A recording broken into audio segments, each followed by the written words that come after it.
Okay, deep breath. Yep, and starting the timer now. Now, tonight is going to be a little bit different in terms of my video weblog. I have absolutely no intention of sticking to the timer, even though I have just set it. I don't have any prepared script, which is pretty usual, but I do have a whole lot in my mind that I want to get out there. Now, I had originally planned to write it out, but this time I decided I don't want to do that. I don't know if I always heard the way I want to be heard when I write in my life journal. And this time in particular, I want you to be able to hear in my voice how serious I am, how strongly I believe in some of the things I want to talk about. Now, he's hoping that it actually comes out in my voice and that I'm as emotive as I want to be. I'm not going to try and ham it up at all. I'm going to try and be me. So no theatrics. Anyway. Should be aware, I have had a very trying day, I suppose you could say. I had to drive into the city store first thing in the morning to interview a new workhand for my store. Turns out to be an Indian guy, quite nice. Nothing wrong with that. Got to see Beiji, talked to her for a while. Nothing spectacular. Drive to my store and get there at roughly 11 a.m, which is a fair bit later than usual. Now, as I open the door, I find a policeman has shoved a card in there saying, please contact this number in regards to some damage done to your property. And I'm thinking, oh no, what's happened?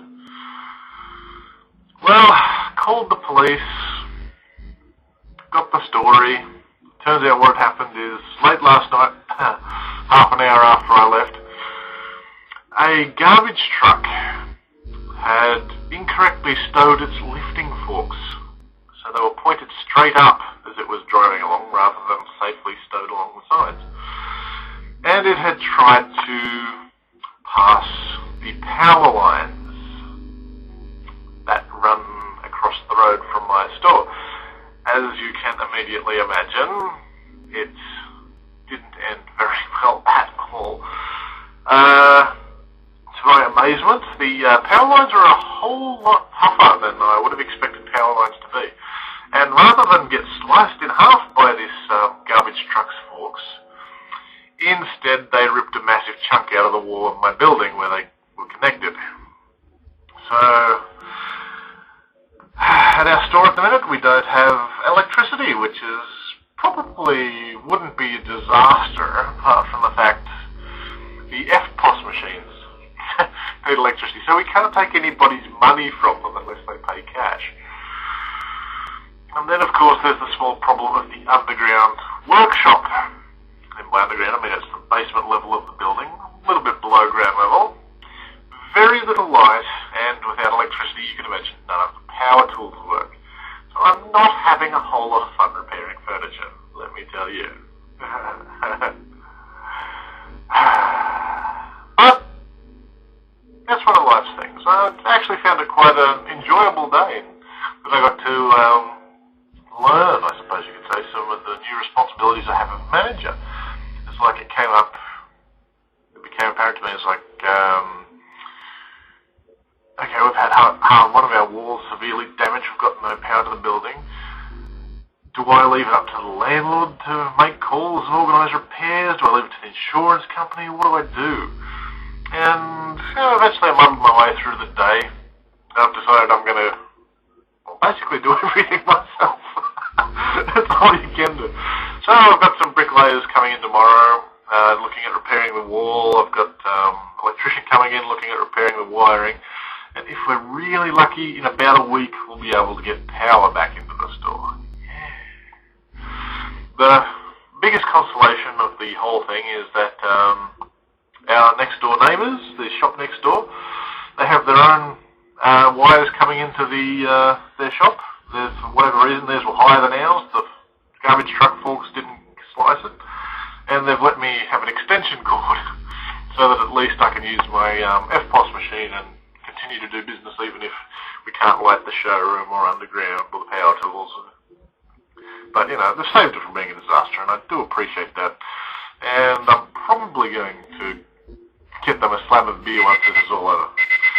5 minutes already, and I am still warming up. I haven't even got to the heart of it yet.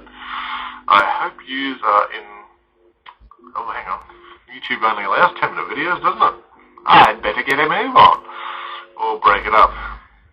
So we'll do another 5 minutes there. Okay, now, the backstory for what I want to get into, the heart of what I want to get into tonight, begins in a conversation I was having last night with Jessica. No surprise, I'm sure, to most of you.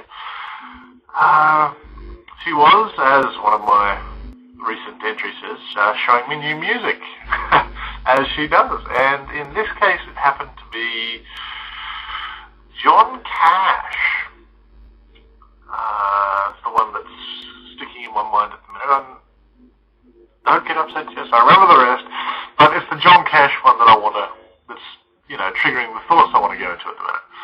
Now, John Cash, I'd known absolutely nothing about other than he appeared on The Muppet Show. I'm pretty sure it was him. I saw an episode with him on The Muppet Show. So I knew he was an American country singer. Apparently he was very big. Yeah.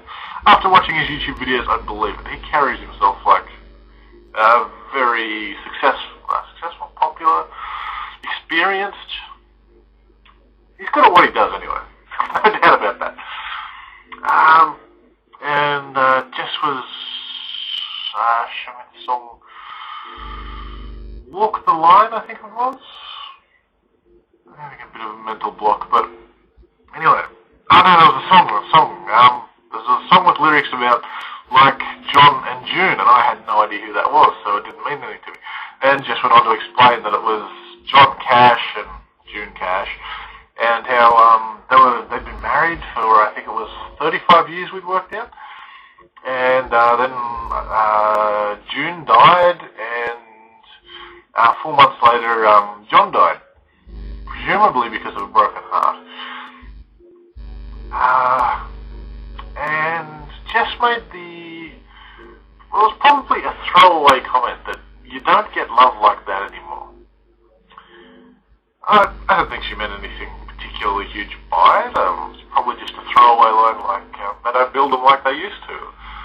It's, just basically recognising how special and unique the relationship was between those two. How it, was levels above what we're used to these days. And although I know she didn't mean anything by it, and I don't believe it was an attack on me at all, there's something in me that responds to that.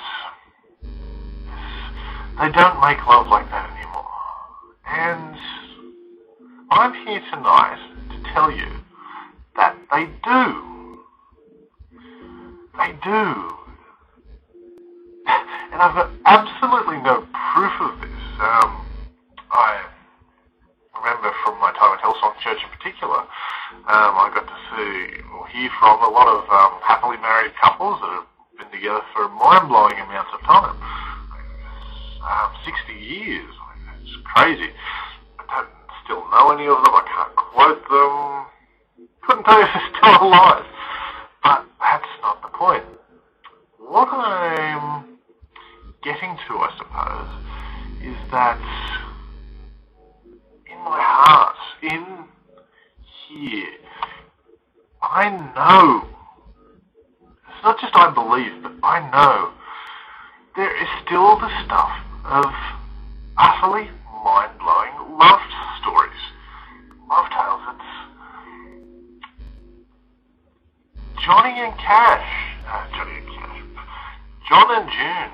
That can still happen.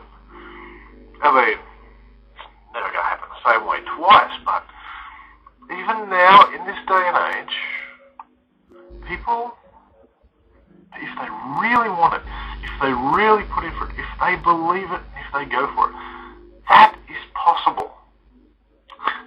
And I don't say that as abstract, as an abstract concept. I know it's possible.